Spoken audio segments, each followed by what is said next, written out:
wabarakatuh. Yang dihormati Tuan Pengerusi Majlis, Barisan Hakim yang arif lagi bijaksana, guru-guru serta rakan-rakan seperjuangan sekalian.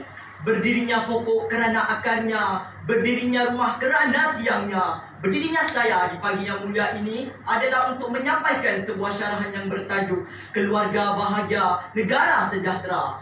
Sidang hadirin dan hadirat yang dimuliakan, pada realitinya memang tidak dapat dinafikan lagi bahawa keharmonian sesebuah negara adalah terletak pada kerukunan masyarakatnya, manakala kerukunan bagi sesebuah masyarakat pula bergantung kepada kekuatan atau keutuhan institusi keluarga.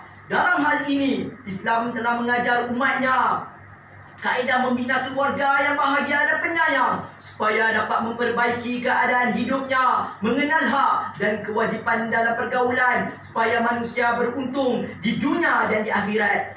Walau bagaimanapun, apa yang menyedihkan ialah gejala keruntuhan keluarga ini terus berlaku dan ada kalanya agak membimbangkan. Akibat hilang ketenangan hidup berkeluarga, maka keruntuhan ini menyumbang kepada peningkatan pelbagai jenayah dalam masyarakat seperti penderaan, keganasan rumah tangga, lari dari rumah, bahkan tragedi pembunuhan dan sebagainya. Ini sudah pasti menimbulkan kebimbangan banyak pihak yang sedar akan kesan jangka panjang pengabaian pembangunan keluarga sehingga menyukarkan pembentukan keluarga bahagia generasi masa hadapan.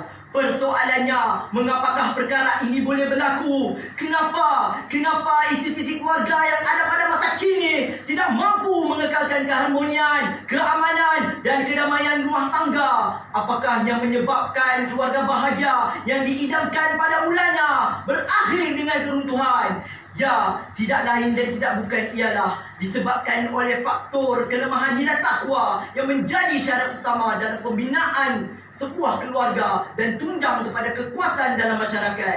Firman Allah Subhanahu wa taala menerusi surah An-Nisa ayat 1 yang bermaksud, wahai manusia, bertakwalah kepada Tuhanmu yang telah menciptakan diri kamu bermula dari diri satu Adam dan menjadikan daripada Adam itu pasangannya, iaitu isterinya Hawa, dan juga membiakkan dari keduanya zuriat keturunan lelaki dan perempuan yang ramai.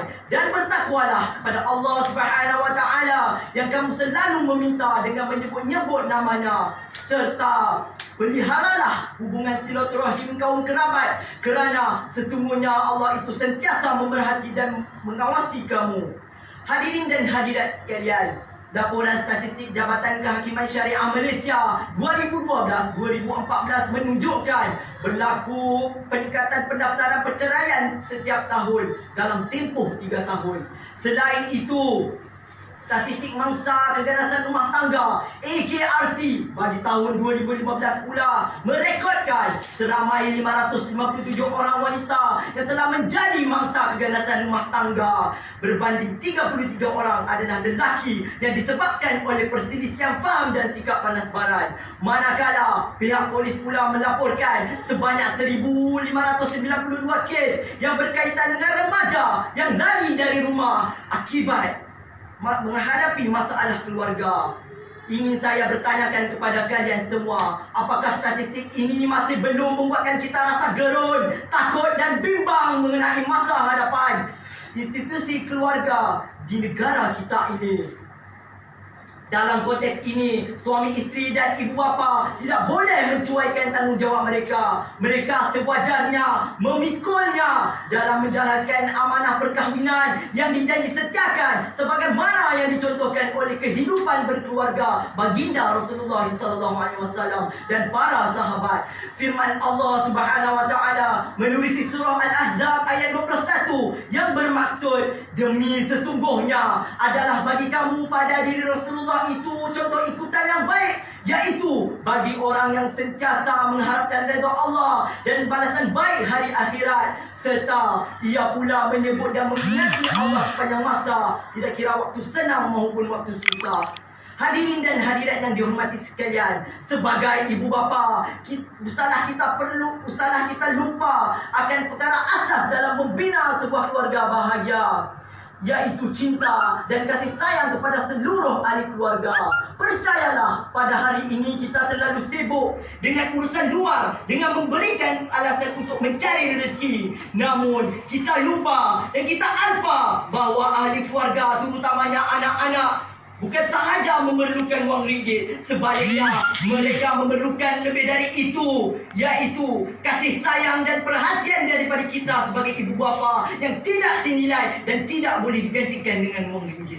Menurut Imam Al-Ghazali, terdapat dua konsep kebahagiaan di sisi manusia, yaitu kebahagiaan di dunia dan kebahagiaan di akhirat. Manakala untuk memperolehi kebahagiaan itu, hendaklah melalui 4 kemuliaan, iaitu kemuliaan hati, kemuliaan tubuh badan, kemuliaan zahiriah dan kemuliaan kurniaan Allah Subhanahu wa taala.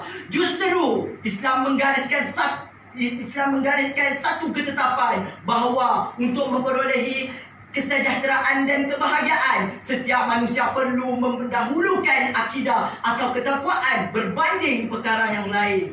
Jika ini dapat dipenuhi, nescaya Allah Subhanahu wa taala akan meridai kita.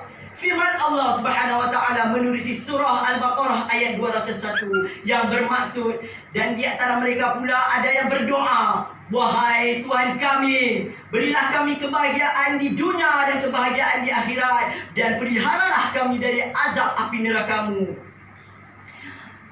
Hadirin dan hadirat sekalian, tuntasnya keluarga bahagia ialah sebuah keluarga yang terbentuk berlandaskan Al-Quran dan As-Sunnah untuk merealisasikan hasrat kebahagiaan di dunia dan kebahagiaan di akhirat. Namun, kita harus sedar dan memahami bahawa dalam konteks bermasyarakat dan bernegara, semangat penyatuan dan perpaduan dilihat begitu penting ke arah mencapai dan membina sebuah negara bangsa yang makmur lagi harmoni. Jika nilai-nilai ini dihayati dengan lebih mendalam, nescaya matlamat dalam membina sebuah keluarga bahagia dan kesejahteraan negara akan tercapai, insya-Allah. Sebagai mengakhiri syarahan saya pada pagi ini, saya ingin mengajak hadirin dan hadirat semua supaya kita sama-sama menghayati intipati syarahan yang disampaikan untuk dijadikan sebagai pedoman dalam kehidupan kita semua. Antaranya, yang pertama, ibu bapa hendaklah menunjukkan disiplin yang baik terhadap anak-anak, terutamanya dalam soal-soal akidah, syariat dan akhlak, kerana pengaruh ibu bapa memainkan peranan yang amat penting dalam usaha untuk mendisiplinkan anak-anak. Kedua, setiap ahli keluarga perlu memberi layanan yang penuh sopan santun agar dapat menabat hati dan menjadi budaya dalam diri anak-anak. Ketiga, menunjukkan sikap bertanggungjawab terhadap anak-anak akan meningkatkan sistem kepercayaan dalam diri anak-anak kepada ibu bapanya. Sekian daripada saya. Wabillahi taufiq wa hidayah. Assalamualaikum warahmatullahi wabarakatuh. Terima kasih.